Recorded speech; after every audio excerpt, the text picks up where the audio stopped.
চট্টগ্রাম বন্দরে $3 বিলিয়ন বিনিয়োগ হবে। অন্যদিকে বন্দরের সবচেয়ে বড় প্রকল্প বে টার্মিনালে কর্মসংস্থান হবে প্রায় 25,000 লোকের। সম্প্রতি চট্টগ্রামের পতেঙ্গায় লালদিয়ার চর বে টার্মিনাল ও বন্দরের নিউমোরিং টার্মিনাল এলাকা পরিদর্শন করে বাংলাদেশ অর্থনৈতিক অঞ্চল কর্তৃপক্ষের নির্বাহী চেয়ারম্যান আশিক চৌধুরী এসব কথা বলেন। বক্তব্য রাখেন তিনি সুধী সমাবেশেও। সূত্র বলছে, সেপ্টেম্বরের মধ্যেই চট্টগ্রাম বন্দরের এনসিটি সহ বিভিন্ন প্রকল্পে বিদেশি বিনিয়োগের প্রক্রিয়া শেষ করতে চায় সরকার।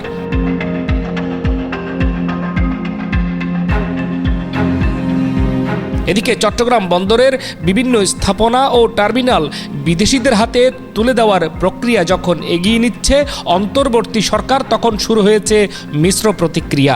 বিশেষ করে বন্দরের সর্বোচ্চ রাজস্ব আহরণকারী নিউমোরিং কন্টেইনার টার্মিনাল এনসিটি দুবাইভিত্তিক অপারেটর কোম্পানি ডিপি ওয়ার্ল্ডকে দেওয়ার প্রক্রিয়া চূড়ান্ত পর্যায়ে রয়েছে বলে জানা যায়। একটা জিনিস একটু মাথায় রাখতে হবে যে এই বাংলাদেশের ফুল অ্যাম্বিশনটার মধ্যমণি হচ্ছে চট্টগ্রাম। আমাদের যেটাকে আপনি মাস্টার প্ল্যান বলেন, অ্যাম্বিশন বলেন, যাই বলেন, আমরা বাংলাদেশকে যেখানে নিয়ে যাওয়ার কথা ইকোনমিক্যালি চিন্তা করছি, সেটার সবচেয়ে সেন্টার পিস হচ্ছে গিয়ে চট্টগ্রাম। এবং চট্টগ্রামের এই সেন্টার পিসটার একটা অংশ আমরা এখানে দেখতে পাচ্ছি।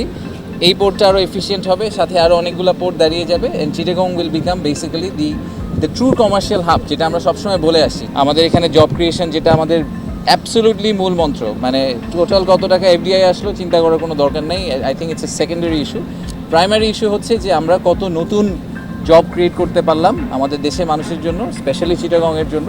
সো আমাদের আশা হচ্ছে যে as we move very fast, কারণ এটা আসলে ইকোনমিক ডেভেলপমেন্ট সব গভর্নমেন্টেরই প্রাইমারি এজেন্ডা হওয়া উচিত বাংলাদেশে। তো এই ইকোনমিক ডেভেলপমেন্টের জন্য এই টার্মিনালগুলোকে আমরা যত বেটার, যত এফিশিয়েন্ট, যত ওয়ার্ল্ড ক্লাস করতে পারবো, তত আমাদের ওভারঅল ব্যবসা পরিস্থিতির জন্য অনেক বড় একটা কন্ট্রিবিউশন তারা করতে পারবে। এনসিটি নিয়ে দেশের অন্যতম রাজনৈতিক দল জামায়াত ইসলামী ইতিমধ্যে তাদের অবস্থান ব্যাখ্যা করেছেন। সম্প্রতি দলটির হাইকমান্ডের নির্দেশে চট্টগ্রাম নগর আমির এক সংবাদ সম্মেলনে এনসিটি বিদেশিদের হাতে তুলে না দেওয়ার আহ্বান জানান। নগরীর একটি হোটেলে বাংলাদেশ অর্থনৈতিক অঞ্চল কর্তৃপক্ষের নির্বাহী চেয়ারম্যানের সাথে ব্যবসায়ী, শিল্পপতি ও সুশীল সমাজের সঙ্গে মত বিনিময় অনুষ্ঠানেও তিনি একই বক্তব্য তুলে ধরেন। আমরা বিদেশি বিনিয়োগ অবশ্যই বাংলাদেশে আসুক, সেটা চাই, কিন্তু নতুন যেই সমস্ত জায়গা রয়েছে, মিরসরাই থেকে শুরু করে নেভেল বেস থেকে শুরু করে যেখানে আছে, সেখানে আরও পোর্ট হোক। আমি আমাদের এখানে কয়েকজন ইন্ডাস্ট্রিজের সাথে আমি ব্যক্তিগতভাবে আলোচনা করেছি। আমরা নতুন বন্দর তো আমরা করতে পারি, কিন্তু প্রতিষ্ঠিত বন্দরকে যতই আপনারা আধুনিকায়ন করতে চান, আমরা তো সেটার বিরোধী নই। আপনারা এখানে আধুনিকায়ন, এখানে লোক নিয়োগ, বিদেশি এক্সপার্ট আপনারা সব নিয়ে আসেন, কিন্তু আমাদের বন্দরের নিয়ন্ত্রিত দেশের সাথে যেই এনসিসিটিটা আছে, উন্নয়ন করার জন্য যা দরকার আছে সেটা করেন, কিন্তু বিদেশি ইনভেস্টের কাছে আমাদের চট্টগ্রামের প্রতিষ্ঠিত বন্দরটা দেওয়ার ব্যাপারে আমাদের আসলে বুঝে আসতেছে না এটা কেন করা হচ্ছে। এদিকে দেশের বৃহৎ রাজনৈতিক দল বিএনপির হাইকমান্ডের নির্দেশনা পেয়ে আবারও মাঠে নেমেছে শ্রমিক দলের অন্তর্ভুক্ত চট্টগ্রাম বন্দর সংযুক্ত শ্রমিক কর্মচারী ফেডারেশন। সংগঠনটির সাধারণ সম্পাদক কাজী শেখ নুরুল্লাহ বাহার এনসিটিকে বিদেশিদের হাতে তুলে দেওয়ার সিদ্ধান্ত থেকে সরে না আসলে বন্দর অচলের মতো কঠিন সিদ্ধান্তের হুঁশিয়ারি দেন। আমি 13 তারিখ নৌপরিবহন মন্ত্রণালয়ের মাননীয় উপদেষ্টা আসতেছেন এবং 14 তারিখে প্রধান উপদেষ্টা আসতেছেন বন্দরের কর্মচারীর সাথে আলাপ করার জন্য। তারা যদি তাদের এই এনসিটিকে প্রাইভেট দেওয়ার এই সিদ্ধান্ত থেকে যদি পরিবর্তন না করে, তাইলে আমরা 15 তারিখে বন্দর এলাকার সমস্ত শ্রমিক সংগঠনকে নিয়ে বৈঠক করব। বৈঠক করে 16 তারিখে সাংবাদিক মাধ্যমে বন্দর বন্ধ করার সহ কোনো কর্মসূচি দিতে বাধ্য থাকবে। এদিকে রাজনৈতিক দলের পাশাপাশি সুশীল সমাজের একটি অংশ বন্দর বিদেশিদের হাতে তুলে দেওয়ার বিষয়ে তাদের মতামত তুলে ধরছেন। চট্টগ্রাম বন্দর নিয়ে একটি কৌশলপত্র সরকারের হাতে তুলে দেবেন বলে জানান গবেষক ও রাজনীতি বিশ্লেষক ফরহাদ মজাহার। সৌদির সঙ্গে আপনি যখন চুক্তিটা করছেন, জনগণ তো কিছু জানে না, কিন্তু শুধু এটা ক্ষেত্রে না, কোন ক্ষেত্রে জানে। ডিপি ওয়ার্ল্ড অবশ্যই এই এনসিটি আমাদের এখনকার যে দক্ষতা, আমাদের এখনকার যে আমাদের ব্যবস্থাপনা দক্ষতা বলেন, টেকনোলজিক্যাল দক্ষতা বলেন, এটার দিকে বিবেচনা করে এটা আমাদের শ্রমিকেরা, আমাদের যে যারা ব্যবস্থাপকরা, এটা তারা চালাতে পারে এবং যথেষ্ট এফিশিয়েন্টলি তারা চালাতে পারে। কোনো সমস্যা নেই, এটা বাইরের কোনো কাউকে দেবার কোনো যুক্তি নেই। কিন্তু এটা বলে আমি বলি এটা দ্বারা সমাধান হবে না। সমাধানটা হবে গোড়ার নীতির জায়গায়, যে রাষ্ট্র কি পারে রাষ্ট্রের কোনো জায়গা, কোনো ক্ষেত্রে, কোনো স্পেস কোনো কোম্পানিকে দিয়ে দিতে without discussion with the people, জনগণের সম্মতি ছাড়া, তাদের সিদ্ধান্ত ছাড়া।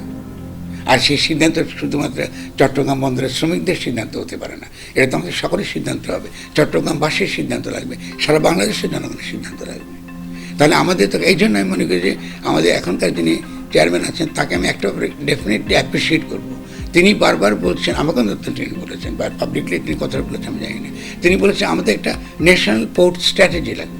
বৈষম্য বিরোধী ছাত্র আন্দোলনের কেন্দ্রীয় সমন্বয়ক রাসেল আহমদ জানান, ফ্যাসিস্ট সরকারের লোকজন বর্তমান সরকারকে বিভ্রান্তিকর বিভিন্ন তথ্য দিয়ে এনসিটি বিদেশিদের হাতে তুলে দেওয়ার অপচেষ্টা চালাচ্ছে। ফ্যাসিবাদী সরকার এবং সালমান এফ রহমানের সিদ্ধান্ত এই বন্দর ভবন থেকে বাস্তবায়ন করা হচ্ছে। এই বন্দর ভবনে যারা বসে আছে তারা সালমান এফ রহমান আওয়ামী লীগের এজেন্ডা বাস্তবায়ন করছে। তারা কারা আমরা দেখতে চাই। আপনারা জানেন আমাদের এই বাংলাদেশে আমরা সবসময় আমরা শঙ্কা করি, আমাদের ভয় হয়, সিঁদুরে মেঘ দেখলেও ভয় হয়। আপনারা জানেন ইস্ট ইন্ডিয়া কোম্পানি, ফরাসি কোম্পানি যখন এখানে এসেছিল তারা ব্যবসা করার উদ্দেশ্যে এসেছিল। আমরা দেখেছি পরবর্তীতে তারা এখানে এসে আমাদের প্রভু হয়ে বসেছিল এবং ব্যবসা করতে এসে তারা 200 বছর আমাদেরকে শোষণ করেছে, নির্যাতন করেছে।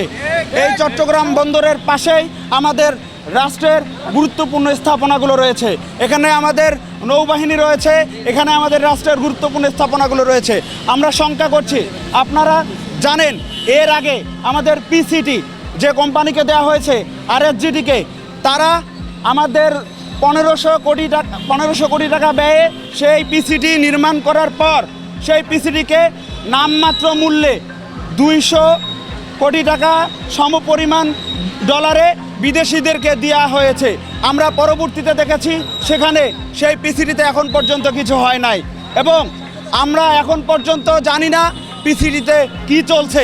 এখন পর্যন্ত বাংলাদেশের বাহিনী সেখানে ঢুকতে পারে না।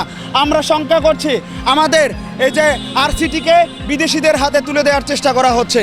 আমরা এর তীব্র প্রতিবাদ করছি, আমরা এই ষড়যন্ত্রের বিরুদ্ধে রাজপথে নেমেছি। আমরা একটা স্পষ্ট কথা বলতে চাই, যদি কোনো বিদেশি কোম্পানিকে নিয়ে আসতে হয় অবশ্যই উন্মুক্ত দরপত্রের মাধ্যমে তাদেরকে নিয়ে আসতে হবে।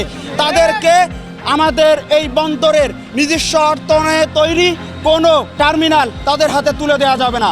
অবশ্যই উন্মুক্ত দরপত্রের মাধ্যমে সেটা বিশ্বের যে কোনো কোম্পানি অবশ্যই আসতে পারে। এনসিটি নিয়ে মুখ খুলেছেন চট্টগ্রাম সিটি কর্পোরেশনের মেয়রও। সম্প্রতি চট্টগ্রাম বন্দরের একটি শ্রমিক সমাবেশে city mayor doctor Shahadat Hossain বলেন, শ্রমিক স্বার্থ বিকিয়ে দিয়ে এনসিটি বিদেশিদের হাতে তুলে দেওয়া যাবে না। 2001 সালে তৎকালীন বিএনপি সরকারের আমলে চট্টগ্রাম বন্দরের নিউ মোরিং কন্টেইনার টার্মিনাল নির্মাণ শুরু হয়। চট্টগ্রাম বন্দর কর্তৃপক্ষ নিজস্ব তহবিল থেকে 2000 কোটি টাকা ব্যয়ে এই টার্মিনাল নির্মাণ করে। বন্দরের মূল আয়ের 60 বা 80 এই টার্মিনাল থেকে। একে আজাদ, নাগরিক, চট্টগ্রাম।